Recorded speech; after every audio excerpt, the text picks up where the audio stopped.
45ನೇ ಅಧ್ಯಾಯ.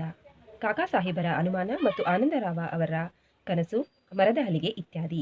ಈ ಇಂದಿನ 3 ಅಧ್ಯಾಯಗಳಲ್ಲಿಯೂ ಬಾಬಾ ಅವರ ನಿರ್ವಾಣ ಯಾತ್ರೆಯನ್ನು ವಿವರಿಸಿದ್ದೇವೆ. ಅವರ ಭೌತಿಕ ಸ್ವರೂಪವು ಮಾತ್ರ ನಮ್ಮ ಕಣ್ಣಿನಿಂದ ದೂರವಾಗಿದೆಯೇ ಹೊರತು ಅವರ ಆಧ್ಯಾತ್ಮಿಕ ರೂಪವು ಬಾಬಾ ಅವರ ಆತ್ಮ ಪರಮಾತ್ಮ ಅಮರವಾದದ್ದಾಗಿದೆ. ಅವರ ಜೀವಂತರಾಗಿದ್ದಾಗ ನಡೆದ ಲೀಲೆಗಳನ್ನು ವಿವರಿಸಿದ್ದೇನೆ. ಅವರು ಗತಿಸಿದ ನಂತರವೂ ಅಂತಹ ಲೀಲೆಗಳು ಸಂಭವಿಸಿವೆ ಮತ್ತು ಸಂಭವಿಸುತ್ತಲೂ ಇವೆ.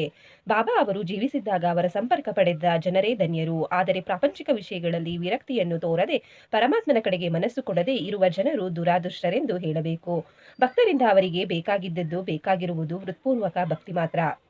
ನಮ್ಮ ಇಂದ್ರಿಯಗಳು, ಅವಯವಗಳು ಮತ್ತು ಮನಸ್ಸು ಬಾಬಾ ಅವರ ಸೇವೆಯಲ್ಲಿ ನಿರತರಾಗಿರಬೇಕು. ಕೆಲವು ಅವಯವಗಳನ್ನು ಪೂಜೆಗೆ ನಿಯಮಿಸಿ ಇನ್ನಿತರ ಅವಯವಗಳನ್ನು ಬೇರೆ ಕಡೆಗೆ ಹರಿಸಬಾರದು. ಪೂಜೆ ಮತ್ತು ತಪಸ್ಸು ಮಾಡುವಾಗ ನಾವು ಹೃತ್ಪೂರ್ವಕವಾಗಿ ತ್ರಿಕರಣ ಶುದ್ಧಿಯಿಂದ ಮಾಡಬೇಕು. ಧರ್ಮಪತ್ನಿಯು ನನ್ನ ಪತಿಯಲ್ಲಿ ಇಟ್ಟ ಪ್ರೇಮವನ್ನು ಶಿಷ್ಯನಿಗೆ ಗುರುವಿನಲ್ಲಿ ಇರುವ ಪ್ರೇಮಕ್ಕೆ ಹೋಲಿಸಬಹುದಾಗಿದೆ. ಮಾತಾಪಿತರಾಗಲಿ, ಸಹೋದರರಾಗಲಿ ಅಥವಾ ಬಂಧುಗಳೇ ಆಗಲಿ ನಮ್ಮ ಜೀವನದ ಗುರಿಯಾದ ಆತ್ಮಜ್ಞಾನವನ್ನು ಪಡೆಯಲು ಸಹಾಯಕರಾಗಲಾರರು. ನಮ್ಮ ದಾರಿಯನ್ನು ನಾವೇ ಹಾಕಿಕೊಂಡು ಆತ್ಮಜ್ಞಾನವನ್ನು ಪಡೆಯಬೇಕು. ನಿತ್ಯಗಳನ್ನು ವಿಚಾರ ಮಾಡಿ ಪ್ರಾಪಂಚಿಕ ಸುಖಭೋಗಗಳನ್ನು ತ್ಯಜಿಸಿ ಇಂದ್ರಿಯ ನಿಗ್ರಹ ಶಕ್ತಿಯನ್ನು ಗಳಿಸಿ ನಾವು ಮುಕ್ತ ಮಾರ್ಗ ಹಿಡಿಯಬೇಕು. ಇತರರಿಗೆ ಅಧೀನರಾಗುವ ಮೊದಲು ನಮ್ಮಲ್ಲಿ ನಾವೇ ವಿಶ್ವಾಸವಿಟ್ಟು ಈ ರೀತಿ ನಾವು ಈ ಪ್ರಪಂಚವನ್ನು ನಶ್ವರವಾದದ್ದೆಂದು ತಿಳಿದು ಮಿಥ್ಯ ಜ್ಞಾನವನ್ನು ತೊರೆದು ಚಿತ್ತವು ವಿಷಯಗಳಲ್ಲಿ ಪ್ರವರ್ತಿಸದಂತೆ ತಡೆದರೆ ಕೊನೆಗೆ ನಮಗೆ ವೈರಾಗ್ಯ ಬಂದು ಮಮಕಾರವೂ ದೂರವಾಗುವುದು. ವಿಧಾನದಿಂದ ಬ್ರಹ್ಮ ವಾಸನೆಯು ಉಂಟಾಗಿ ಆ ಬ್ರಹ್ಮನೇ ಗುರು ಎಂದು ಅರ್ಥವಾಗುತ್ತದೆ. ನಾವು ಯಾವಾಗ ಗುರು ಅಥವಾ ಬ್ರಹ್ಮನನ್ನು ಹೃತ್ಪೂರ್ವಕವಾಗಿ ಆರಾಧಿಸುತ್ತೇವೆಯೋ ಆಗ ನಾವು ಆತನಲ್ಲಿ ಐಕ್ಯವಾಗಿ ಆತ್ಮಜ್ಞಾನವನ್ನು ಪಡೆಯುತ್ತೇವೆ. ಸಂಕ್ಷಿಪ್ತವಾಗಿ ಹೇಳುವುದಾದರೆ ಗುರುವಿನ ನಾಮಸ್ಮರಣೆಯಿಂದಲೂ ಅವನ ಧ್ಯಾನದಿಂದಲೂ ನಾವು ಸಕಲ ಜೀವರಾಶಿಗಳಲ್ಲಿಯೂ ಅವನನ್ನು ಕಾಣುವಂತಾಗಿ ನಮಗೆ ನಿತ್ಯ ಆನಂದವೂ ದೊರಕುತ್ತದೆ. ಈ ಕೆಳಕಂಡ ಕಥೆಯು ಇದನ್ನು ಪ್ರತಿಪಾದಿಸುತ್ತದೆ. ಕಾಕಾ ದೀಕ್ಷಿತ ಅವರ ಅನುಮಾನ. ಏಕನಾಥ ವಿರಚಿತನಾದ ಭಾವಾರ್ಥ ರಾಮಾಯಣ ಇವುಗಳನ್ನು ಪ್ರತಿದಿನವೂ ಓದಲು ಬಾಬಾ ಅವರು ಕಾಕಾ ಅವರಿಗೆ ಆಜ್ಞಾಪಿಸಿದ್ದರೆಂಬುದು ನೆನಪಿರಲು ಸಾಕು. ಇದನ್ನು ಅವರು ಬಾಬಾ ಅವರು ಗತಿಸಿದ ನಂತರವೂ ಅನುಸರಿಸುತ್ತಾ ಬಂದರು. ಒಂದು ದಿನ ಚೌಪಟ್ಟಿಯ ಕಾಕಾ ಮಹಾಜನಿಯವರ ಮನೆಯಲ್ಲಿ ಕಾಕಾ ದೀಕ್ಷಿತರು ಬೆಳಿಗ್ಗೆ ಏಕನಾಥ ಭಗವತವನ್ನು ಪಾರಾಯಣ ಮಾಡುತ್ತಿದ್ದರು. ಕಾಕಾ ಮಹಾಜನಿಯವರು ಮತ್ತು ಶ್ಯಾಮ ಅವರು ಅದನ್ನು ಶ್ರದ್ಧೆಯಿಂದ ಕೇಳುತ್ತಿದ್ದರು. ಆ ಅಧ್ಯಾಯದಲ್ಲಿ 11ನೇ ಸ್ಕಂದ ಅಧ್ಯಾಯ 2, ಕವಿ, ಹರಿ, ಅಂತರಿಕ್ಷ, ಪ್ರಬುದ್ಧ, ಪಿಪ್ಟಲಾಯನ, ಅವಿಹೋತ್ರ, ದ್ರುಮಿಲ, ಚಮಸ ಮತ್ತು ಕರಭಜನರೇ ಮೊದಲಾದ ನವನಾಥರು ಜನಕರಾಜನಿಗೆ ಭಗವತದ ಧರ್ಮತತ್ವಗಳನ್ನು ವಿವರಿಸುತ್ತಿದ್ದರು. ಜನಕರಾಜನು ಆ ನವನಾಥರನ್ನು ಕುರಿತು ಮುಖ್ಯ ಪ್ರಶ್ನೆ ಹಾಕಿದನು. ಅದಕ್ಕೆ ಎಲ್ಲರೂ ಸಮಂಜಸವಾದ ಉತ್ತರ ಕೊಟ್ಟರು. ಕವಿಯು ಭಗವತದ ಧರ್ಮವನ್ನು ಸೂಚಿಸಿದರು. ಹರಿಯು ಭಕ್ತರ ಗುಣಗಳನ್ನು ವಿವರಿಸಿದನು. ಅಂತರಿಕ್ಷನು ಮಾಯೆ ಎಂಬುದನ್ನು, ಪ್ರಬುದ್ಧನು ಮಾಯೆಯನ್ನು ದಾಟುವುದು ಹೇಗೆ ಎಂಬುದನ್ನು, ಪಿಪ್ಪಲಾಯನನು ಪರಬ್ರಹ್ಮನು ಎನ್ನುಬಹುದನ್ನು, ಅವಿಹೋತ್ರನು ಕರ್ಮವು ಎನ್ನೆಂಬುದನ್ನು, ದ್ರುಮಿಲನು ಪರಮಾತ್ಮನ ಅವತಾರ ಮತ್ತು ಲೀಲೆಗಳನ್ನು, ಚಮಸನು ನಾಸ್ತಿಕನು ಮರಣ ನಂತರ ಏನನ್ನು ಅನುಭವಿಸುತ್ತಾನೆ ಎಂಬುದನ್ನು ಮತ್ತು ಕರಭಜನನು ಯುಗಗಳಲ್ಲಿ ಪರಮಾತ್ಮನನ್ನು ಯಾವ ರೀತಿ ಆರಾಧಿಸಬೇಕೆಂಬುದನ್ನು ವಿವರಿಸಿದರು. ಈ ಕಲಿಯುಗದಲ್ಲಿ ಹರಿನಾಮ ಸ್ಮರಣೆಯೊಂದೇ ಮೋಕ್ಷ ಮಾರ್ಗಕ್ಕೆ ಸಾಧನ. ಅಂದಿನ ಪಾರಾಯಣ ಮುಗಿದ ನಂತರ ಕಾಕಾ ದೀಕ್ಷಿತ ಶ್ಯಾಮ ಅವರನ್ನು ಕುರಿತು ಈ ನವನಾಥರ ವಿವರಣೆ ಎಷ್ಟು ಚೆನ್ನಾಗಿದೆ, ಆಶ್ಚರ್ಯಕರವಾಗಿಲ್ಲವೇ? ಆದರೆ ಅವುಗಳನ್ನು ಅಭ್ಯಸಿಸುವುದು ಬಹಳ ಕಷ್ಟ. ನಾಥರು ಶುದ್ಧರಾಗಿದ್ರು. ನಮ್ಮಂತ ಮೂಢಾತ್ಮರಿಗೆ ಅವರಿಂದ ಉಲ್ಲೇಖಿಸಲ್ಪಟ್ಟ ಭಕ್ತಿಯನ್ನು ಹೊಂದಲು ಸಾಧ್ಯವೇ? ನಾವು ಎಷ್ಟೋ ಜನ್ಮ ತಾಳಿದರೂ ನಮಗೆ ಅದು ಸಾಧ್ಯವಿಲ್ಲ.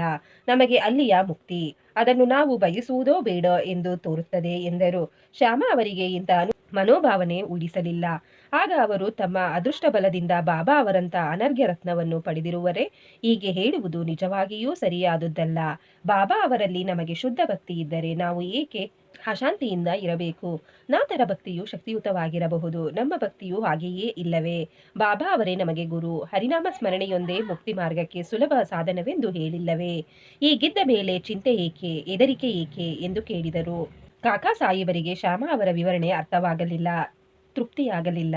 ಅವರು ಆ ದಿನವೆಲ್ಲವೂ ಅಗಾಧವಾದ ಭಕ್ತಿಯನ್ನು ಸಂಪಾದಿಸುವುದು ಹೇಗೆ ಎಂದು ಚಿಂತಿಸುತ್ತಾ ಮನಃಶಾಂತಿ ಇಲ್ಲದೆ ಕೊರಗಿದರು. ಮರುದಿನ ಬೆಳಿಗ್ಗೆ ಒಂದು ಪವಾಡ ಜರುಗಿತ್ತು. ಆನಂದರಾವ ಪಾಕಾಡೆ ಎಂಬುವರು ಶ್ಯಾಮ ಅವರನ್ನು ಹುಡುಕಿಕೊಂಡು ಅವರ ಕಡೆಗೆ ಬಂದರು. ಆಗ ಭಗವತ ಪಾರಾಯಣ ನಡೆದಿತ್ತು. ಪಾಕಾಡೆಯವರು ಶ್ಯಾಮ ಅವರ ಹತ್ತಿರ ನಿಂತು ಏನೋ ಪಿಸುಗುಟ್ಟುತ್ತಿದ್ದರು. ಅವರು ಮೆಲ್ಲಗೆ ತಮ್ಮ ಕನಸನ್ನು ವಿವರಿಸುತ್ತಿದ್ದರು. ಈ ಕಿವಿ ಮಾತನ್ನು ಕೇಳಿ ಕಾಕಾ ಸಾಹೇಬರು ಪಾರಾಯಣ ನಿಲ್ಲಿಸಿ ಅದೇನೆಂದು ಕೇಳಿದರು. ಆಗ ಶ್ಯಾಮ ಅವರು, ನಿನ್ನೆ ನೀವು ಒಂದು ಅನುಮಾನವನ್ನು ವ್ಯಕ್ತಪಡಿಸಿದ್ದೀರಲ್ಲವೇ, ಅದಕ್ಕೆ ವಿವರಣೆ ಇಲ್ಲಿದೆ. ಪಾಕಾಡೆ ಅವರಿಗೆ ಬಾಬಾ ಅವರು ಕನಸಿನಲ್ಲಿ ಹೇಳಿದ್ದನ್ನು ಅವರೇ ಹೇಳುತ್ತಾರೆ. ಗುರುವಿನ ಚರಣಗಳಿಗೆ ನಮಸ್ಕಾರ ಮಾಡುವುದು ಅಥವಾ ಆರಾಧನೆ ಮತ್ತು ಭಕ್ತಿ ಇಷ್ಟೇ ಸಾಕೆಂದು ಹೇಳಿರುತ್ತಾರೆ ಎಂದರು. ಪಾಕಾಡೆ ತಮ್ಮ ಕನಸನ್ನು ಈ ರೀತಿ ವಿವರಿಸಿದರು. ನಾನು ಸಾಗರದಲ್ಲಿ ನಿಂತಿದ್ದೆ. ಬಾಬಾ ಕೂಡಲೇ ಕಾಣಿಸಿಕೊಂಡು ಅವರು ರತ್ನಖಚಿತವಾದ ಸಿಂಹಾಸನದ ಮೇಲೆ ಕುಳಿತಿದ್ದರು. ಚರಣಗಳು ಮಾತ್ರ ನೀರಿನಲ್ಲಿ ಇದ್ದವು. ನಾನು ಅತ್ಯಾನಂದದಿಂದ ಸಂತುಷ್ಟನಾದೆನು. ಆ ದೃಶ್ಯ ಕಣ್ಣಿಗೆ ಕಟ್ಟಿದಂತಾಗಿ ಮರೆಯಲಾರದಾಗಿದೆ. ಅದು ಕನಸೆಂದು ನಾನು ಭಾವಿಸಿರಲಿಲ್ಲ. ಶ್ಯಾಮ ಅವರು ಕುತೂಹಲದಿಂದ ಅಲ್ಲಿಯೇ ನಿಂತಿದ್ದರು. ಅವರು ನನ್ನನ್ನು ಕುರಿತು ಬಾಬಾ ಅವರ ಚರಣಕ್ಕೆ ಎರಗು ಎಂದರು. ನಾನು ಹೌದು, ನಮಸ್ಕಾರ ಮಾಡಬೇಕೆಂದಿದ್ದೇನೆ. ಏನು ಮಾಡಲಿ? ಅವರ ಚರಣಗಳು ನೀರಿನಲ್ಲಿವೆ. ನನ್ನ ಮಸ್ತಕವನ್ನು ಹೇಗೆ ಅವರ ಅಡಿದಾವರೆಗಳಲ್ಲಿ ಇಡಲಿ ಅಂದನು. ಆಗ ಶ್ಯಾಮ ಅವರು, ಓ ದೇವ, ನೀರಿನಲ್ಲಿರುವ ನಿಮ್ಮ ಚರಣಗಳನ್ನು ಮೇಲಕ್ಕೆತ್ತಿರಿ ಅನ್ನಲು ಬಾಬಾ ಅವರು ಕೂಡಲೇ ತಮ್ಮ ಚರಣಾರವಿಂದಗಳನ್ನು ಮೇಲಕ್ಕೆತ್ತಿದರು. ಸ್ವಲ್ಪವೂ ನಾನು ತಡಮಾಡದೆ ಪಾದಗಳನ್ನು ಹಿಡಿದುಕೊಂಡು ನಮಸ್ಕರಿಸಿದೆನು. ಇದನ್ನು ನೋಡಿ ಬಾಬಾ, ಈಗ ಹೊರಡು, ನಿನ್ನ ಅಭಿಷ್ಟವು ಸಿದ್ಧಿಸುತ್ತದೆ, ಭಯ ಮತ್ತು ಕಾತುರತೆಯನ್ನು ಬಿಡು ಎಂದು ಹೇಳಿ ಆಶೀರ್ವದಿಸಿದರು. ಮುಂದುವರೆದು, ನನ್ನ ಶ್ಯಾಮನಿಗೆ ಜರಿ ಅಂಚಿನ ದೋತರಗಳನ್ನು ಕೊಡು, ನಿನಗೆ ಒಳ್ಳೆಯದಾಗುತ್ತದೆ ಎಂದು ಹೇಳಿದರು. ಬಾಬಾ ಅವರ ಆಜ್ಞೆಗನುಸಾರವಾಗಿ ಪಾಕಾಡೆಯವರು ದೂತರನ್ನು ಕೊಂಡು ತಂದು ಶ್ಯಾಮ ಅವರಿಗೆ ಕೊಡಬೇಕೆಂದು ಅವರ ಕೈಗೆತ್ತರು. ಆದರೆ ಶ್ಯಾಮ ಅವರು ಬಾಬಾ ಅವರು ಸ್ವೀಕರಿಸೆಂದು ಹೇಳುವ ತನಕ ನಾನು ಸ್ವೀಕರಿಸುವುದಿಲ್ಲ ಎಂದರು. ಕೆಲವು ಕಾಲದ ಚರ್ಚೆಯ ನಂತರ ಕಾಕಾ ಅವರು ಚೀಟಿ ಹಾಕಲು ನಿರ್ಧರಿಸಿದರು. ಅನುಮಾನ ಬಂದಾಗ ಚೀಟಿ ಹಾಕಿ ಅದರಲ್ಲಿ ಒಂದನ್ನು ಎತ್ತಿ ಬಂದ ಉತ್ತರದಂತೆ ನಡೆಯುವುದು ಕಾಕಾ ಅವರ ವಾಡಿಕೆಯಾಗಿತ್ತು. ಒಂದು ಚೀಟಿಯಲ್ಲಿ ಸ್ವೀಕರಿಸು ಎಂದು, ಮತ್ತೊಂದು ಚೀಟಿಯಲ್ಲಿ ನಿರಾಕರಿಸು ಎಂದು ಬರೆದು ಮಡಚಿ ಬಾಬಾ ಅವರ ಫೋಟೋದ ಮುಂದೆ ಇಟ್ಟು ಒಂದು ಮಗುವಿನ ಕೈಯಿಂದ ಚೀಟಿ ಎತ್ತಿಸಲಾಯಿತು. ಅದರಲ್ಲಿ ಸ್ವೀಕರಿಸು ಎಂದಿತ್ತು. ದೋತರವನ್ನು ಶ್ಯಾಮ ಅವರಿಗೆ ಕೊಟ್ಟರು. ಶ್ಯಾಮ ಅವರು ಸಂತೋಷದಿಂದ ಅದನ್ನು ಸ್ವೀಕರಿಸಿದರು. ಈ ರೀತಿ ಆನಂದರಾವ ಮತ್ತು ಶ್ಯಾಮ ಇಬ್ಬರು ಆನಂದಭರಿತರಾದರು. ಕಾಕಾ ಸಾಹೇಬರ ಅನುಮಾನ ಪರಿಹಾರವಾಗಿತ್ತು. ಈ ಕಥೆಯು ಇತರ ಸಂತರ ವಾಣಿಯನ್ನು ಗೌರವಿಸುವಂತೆ ಹೇಳುವುದಲ್ಲದೆ, ಅದೇ ಸಮಯದಲ್ಲಿ ನಮ್ಮ ಮಾತೆಯಲ್ಲಿ ನಾವು ಅಚಲ ವಿಶ್ವಾಸ ಇಡಬೇಕೆಂಬುದನ್ನು ಬೋಧಿಸುತ್ತದೆ. ಗುರುವಿಗೆ ನಮ್ಮ ಯೋಗಕ್ಷೇಮ ವಿಚಾರ ಇತರರಿಗಿಂತಲೂ ಹೆಚ್ಚಾಗಿ ತಿಳಿದಿರುವುದರಿಂದ ಅವರ ಉಪದೇಶಗಳನ್ನು ನಾವು ಪಾಲಿಸಬೇಕು. ಈ ಪ್ರಪಂಚದಲ್ಲಿ ಅನೇಕ ಸಂತರಿದ್ದಾರೆ, ಆದರೆ ನಮ್ಮ ನಿಜವಾದ ಗುರುವೇ ನಮಗೆ ತಂದೆ. ಬೇರೆಯವರು ಅನೇಕ ಹಿತವಚನಗಳನ್ನು ಹೇಳಬಹುದು, ಆದರೆ ನಮ್ಮ ಗುರುವಿನ ಮಾತನ್ನು ಮಾತ್ರ ಎಂದಿಗೂ ನಾವು ಮೀರಬಾರದು. ಅಂದರೆ ನಾವು ನಮ್ಮ ಗುರುವನ್ನು ಮನಪೂರ್ವಕವಾಗಿ ಪ್ರೀತಿಸಬೇಕು, ಅವರಲ್ಲಿ ಸಂಪೂರ್ಣ ಶರಣಾಗತರಾಗಬೇಕು, ಅವರ ಮುಂದೆ ಭಕ್ತಿಯಿಂದ ನಮಸ್ಕರಿಸಬೇಕು. ಹೀಗೆ ಮಾಡಿದರೆ ಸೂರ್ಯನ ಮುಂದೆ ಕತ್ತಲು ಹೇಗೆ ಇರಲಾರದೋ ಹಾಗೆ ನಿಮ್ಮ ಮುಂದೆ ಯಾವ ಸಂಸಾರ ಸಾಗರವೂ ಇರಲಾರದು ಎಂದು ಹೇಳಿರುವ ಬಾಬಾ ಅವರ ವಚನಗಳು ನಮ್ಮ ಹೃದಯದಲ್ಲಿ ನೆಲೆಗೊಳ್ಳುತ್ತವೆ.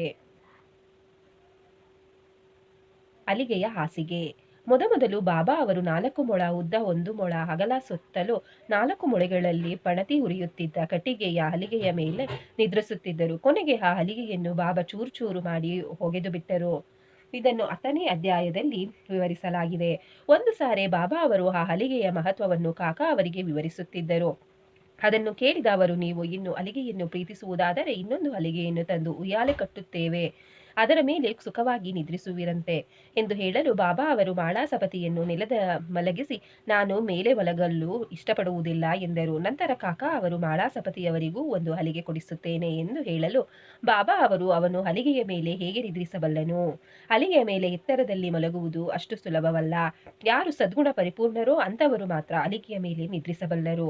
ಅವರು ಯಾವಾಗಲೂ ಜಾಗೃತ ದೃಷ್ಟಿ ಹೊಂದಿದ್ದವರಾಗಿರಬೇಕು. ನಾನು ನಿದ್ರೆ ಹೋಗುವಾಗ ನನ್ನ ಹೃದಯದ ಮೇಲೆ ಕೈಯಿಟ್ಟು ನಾನು ಹರಿನಾಮ ಸ್ಮರಣೆ ಮಾಡುತ್ತಿರುವುದನ್ನು ಗಮನಿಸುತ್ತೀರೋ, ನಿದ್ರಿಸಿದಾಗ ನನ್ನನ್ನು ಎಚ್ಚರಿಸು ಎಂದು ನಾನು ಮಾಳಾಸಪತಿಗೆ ಹೇಳುತ್ತೇನೆ. ಅವನಿಂದ ಅದು ಸಾಧ್ಯವಿಲ್ಲ. ಅವನೇ ನಿದ್ರೆಯಿಂದ ತೂಕಡಿಸುತ್ತಾನೆ. ನನ್ನ ಹೃದಯದ ಮೇಲಿನ ಕೈಗಳು ಕಲ್ಲಿನಂತೆ ಭಾರವಾಗಿರುತ್ತವೆ. ಭಗತ್ ಎಂದು ನಾನು ಕೂಗಿದಾಗ ಮಾತ್ರ ಅವನು ಎಚ್ಚೆತ್ತು ಕಣ್ಣು ತೆರೆಯುತ್ತಾನೆ. ಹೀಗೆ ನೆಲದ ಮೇಲೆಯೇ ಸರಿಯಾಗಿ ನಿದ್ರಿಸಲಾಗದೆ ನಿದ್ರಾದೇವಿಯ ಗುಲಾಮನಾಗಿರುವ ಅವನು ಹಲಿಗೆಯ ಮೇಲೆ ಅದು ಎತ್ತರದಲ್ಲಿ ಹೇಗೆ ನಿದ್ರಿಸಬಲ್ಲನು ಎಂದರು. ಅನೇಕ ಸಾರಿ ಬಾಬಾ ಅವರು ಭಕ್ತರ ಮೇಲಿನ ಪ್ರೀತಿಯಿಂದ ಯಾವುದು ನಮ್ಮದು ಅದು ನಮ್ಮೊಡನೆ ಇರುತ್ತದೆ, ಇತರರದು ಅವರವರ ಹತ್ತಿರ ಇರುತ್ತದೆ ಎಂದು ಹೇಳುತ್ತಿದ್ದರು. ಶ್ರೀ ಸಾಯಿ ಪ್ರಣಾಮ.